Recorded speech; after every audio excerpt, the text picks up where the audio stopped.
I will never forget what my father told me when I announced my engagement. He took me to the side and said, "Zoe, are you sure about marrying this man, Peter? I know you're in love with him, but I don't think he's a good match for you."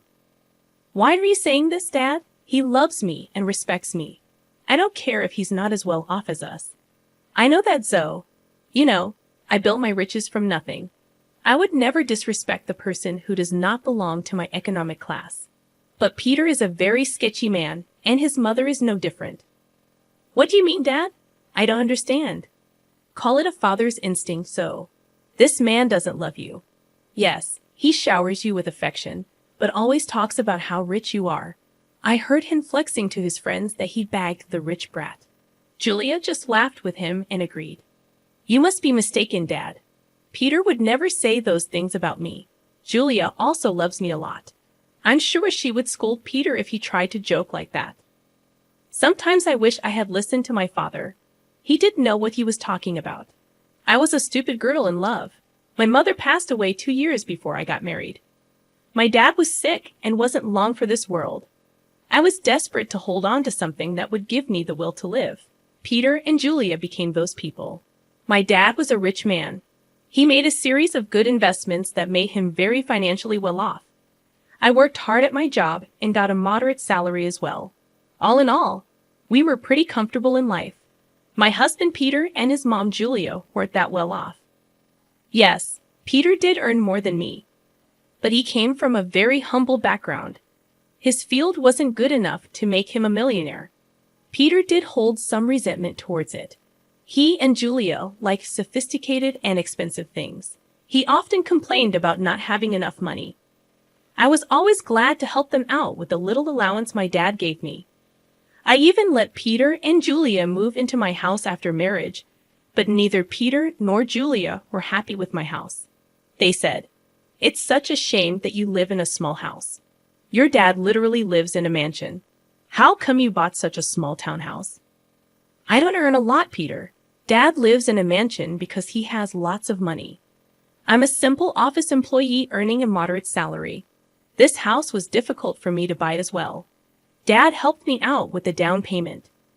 "Well, if he helped you out, he should have got you a better place. I'm sure your mom had left him something to give you when you became older." "I'm not entitled to anything, Julia. Whatever my mom left behind is my dad's now. She died suddenly, so there was no will. I don't mind if I don't get anything. I'm happy with the way things are." "That's a ridiculous thing to say, Zoe. I sure would have loved to inherit a lot of money. You know what? Your dad should trade houses with us. He lives alone, so he doesn't need the space anyway, right, Mom?" "Yeah, Peter's right, Zoe. You can ask." "Absolutely not. That house is my dad's, and he deserves to live comfortably as long as he is alive." "Well, he will be alive for long now that he's sick. We can wait and compromise for a few years and see what happens. Ultimately, everything will be yours after your dad dies. You will have plenty of money to buy a big house and more." The way Julia and Peter were already making plans to spend my inheritance was super disturbing. It also didn't help that they regularly asked me to ask my dad for more money. It's not like we were hurting for cash. Peter and Julia simply wanted the millionaire life, even if they weren't one. Honestly, I was getting tired of their behavior. However, the real drama happened after my father passed away. My dad's cancer took him away from me. Pretty soon, I was devastated but got little support from Peter or Julia. They were only concerned about the date of the will reading and didn't even help with the funeral. Hell, they refused to attend the funeral because my dad was no one to them. I was heartbroken and furious at that point. My dad's words kept coming back to me. I was getting suspicious of them and started to have doubts about their intentions. I was afraid that they were really after my inheritance money. They were not allowed to be in the reading of the will. Peter and Julia said, "Why the hell are we not allowed to read the will? This is ridiculous.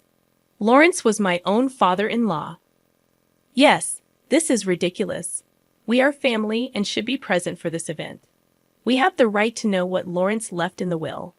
At least my son should be allowed to be there." "Your son is not in the will, Julia, so he cannot read the will.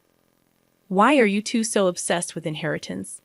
You didn't even come to the funeral. It was funny how my dad was suddenly family when it came to getting an inheritance.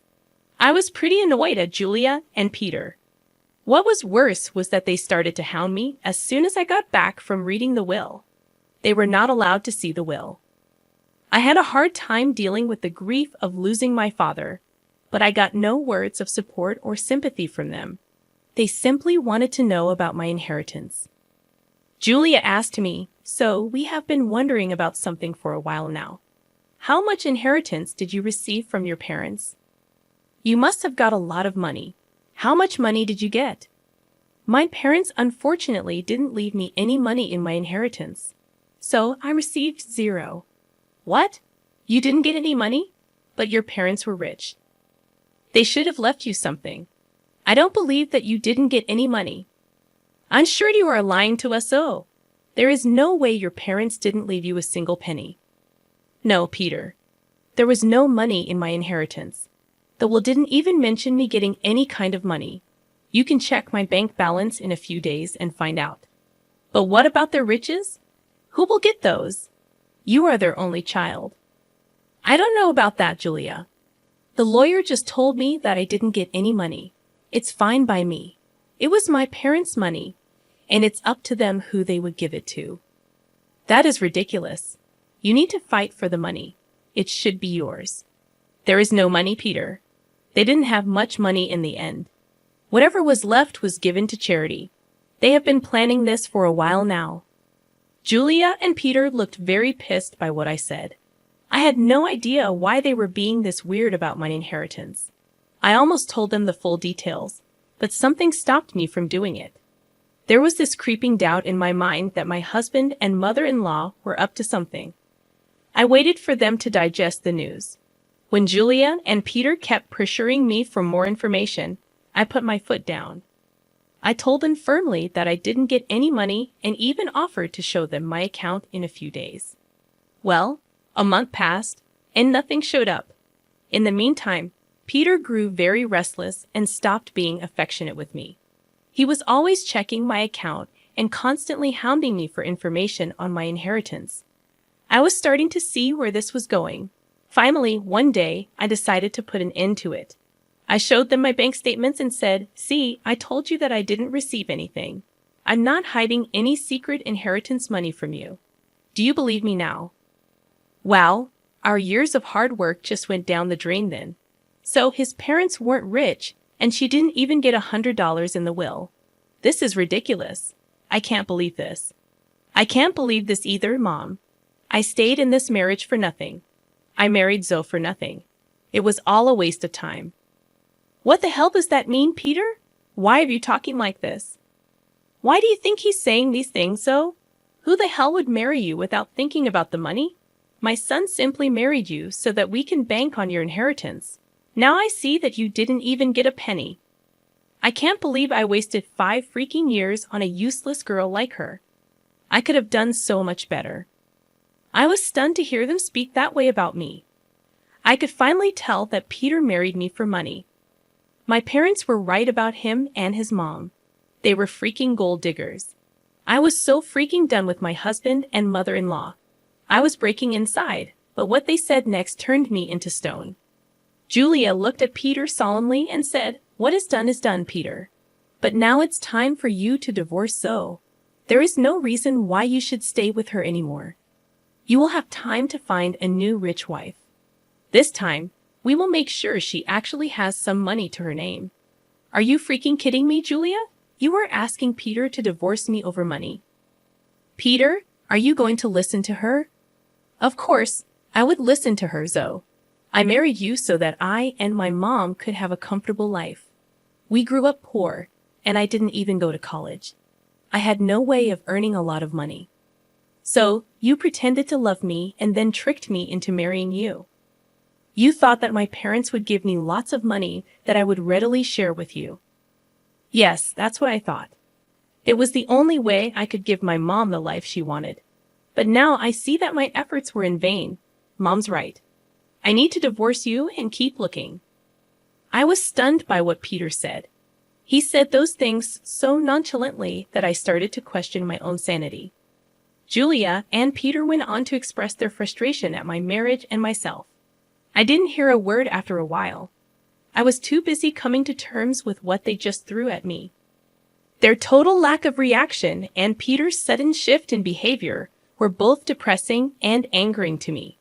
After a point, I was so mad that I wanted to scream and throw things. However, I didn't do any of that. I calmly said, "Okay then, Peter. If a divorce is what you want, you will get it. I was never the one to say no to your demands. I might as well give in to your demand now as a last favor. So, you will agree to a mutual divorce. It'll save us both a lot of money. By the looks of it, you don't have much to go on anyway. Don't think of this as an opportunity to get alimony from my son. We will fight you tooth and nail before you give up that dream. You better preserve your lawyer fees and agree to a mutual divorce. It'll be best for you." You're right. I don't have a lot of money right now, so I decided something. I will agree to a mutual divorce, but you have to sign a clause saying that we won't share any of our assets with each other. That's not a problem at all. You don't have much, and neither do I at the moment. If you can forego alimony, I'll agree to sign a divorce and won't claim anything from you. Me and Peter discussed the details of the divorce and made sure we were on the same page. I could see that Julia and Peter were both happy about me not making a fuss out of the divorce. I guess they didn't expect me to be so calm about it. Truth be told, ever since that day, I have been crying on my way to and from work. I used to sit in the parking lot of my office and cry for an hour before and after work. Peter never noticed my puffy eyes or even asked why I was leaving early for work and coming home late. Julia didn't even bother looking at me after she discovered that I had no money. All of their behavior just made me even more determined to get out of the marriage as soon as possible. I actually had Peter and Julia move out of my house to a rented space in the neighborhood. They soon settled in while we waited for the divorce to finalize. True to his word, Peter didn't demand a share of my house. I also didn't ask for alimony. In his eyes, it was a fair deal. Well, he had no idea just how far I made things out to be. He came to know about it on the day our divorce was finalized. I went over to his new rented space to drop off my wedding and engagement ring. So, I just wanted to return these to you since the marriage only brought bad times in my life. I don't want to have any memory of it. Are you sure you want to return it? I mean, you might need the money after all. It's so funny, you know so. You must have laughed at our poverty before. Look where you are now. My son is being generous in giving you the rings. You might need to sell them when your stupid job doesn't pay enough. We want Mr. Rings. They're cheap ones anyway. What would I need to sell the rings for, money, Julia? You don't have to be embarrassed. So we already know how your parents didn't leave you anything. I guess they lost everything due to poor financial decisions, leaving their daughter destitute. At that point, I laughed very loudly in her face. Julia looked confused, and so did Peter. I could tell that Peter was somewhat annoyed by his mother's behavior, and he was also surprised at my laughter. Julia said, "Why the hell are you laughing, Zoe? Did I say something funny?"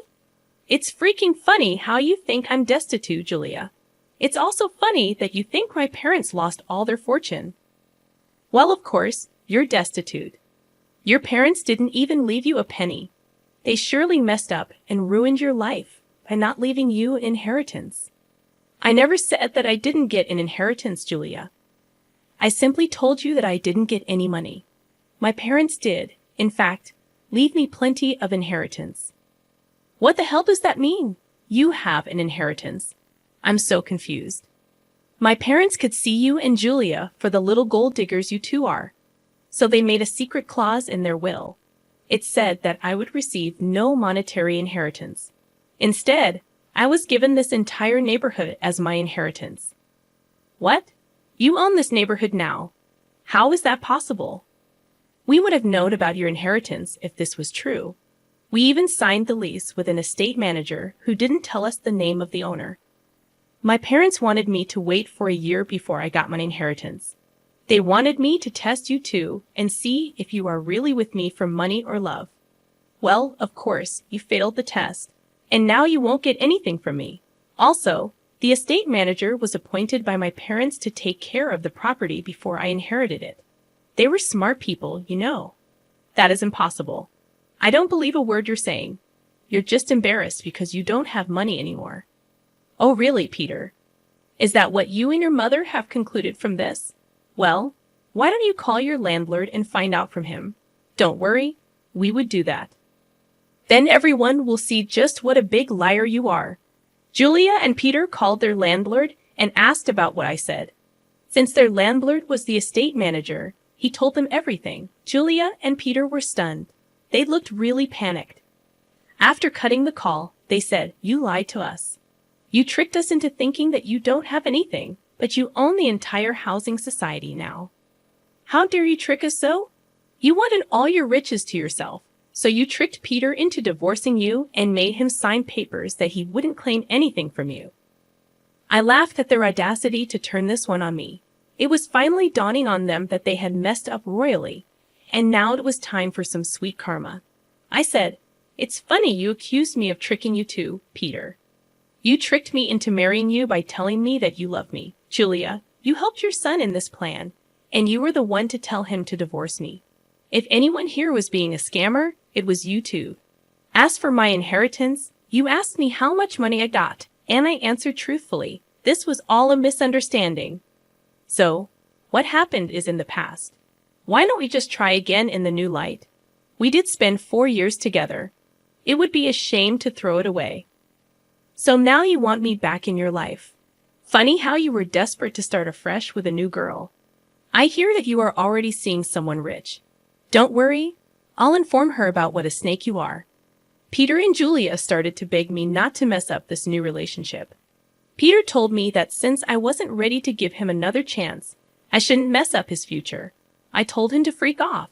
Also, I informed them that I will kick them out once the property is transferred to my name. They panicked at that and started to beg me even more. In the weeks that followed, Julia and Peter showed up at my house to beg me to forgive them. Peter and Julia already have an eviction on their record, so it is unlikely anyone would give them rent. The only reason they were staying on my property was that I asked the estate manager to allow it. I also called Peter's new victim and told her everything. She was horrified by what Peter and Julia did and broke up with him instantly. She even showed me the texts. After this fiasco, Peter and Julia beat down my daughter, called me names. I promptly called the police and had them off my property. After I got my inheritance in my name, I kicked them out very swiftly. They didn't expect me to go through with the threat. They did show up on my property again, and the police were called. The cops gave them a stern warning, and I filed for a restraining order. Turns out the entire town knew about what happened. They were essentially disowned by friends and had to leave the city to start afresh. Meanwhile, I'm enjoying my new wealth and am finally free from gold-digging leeches.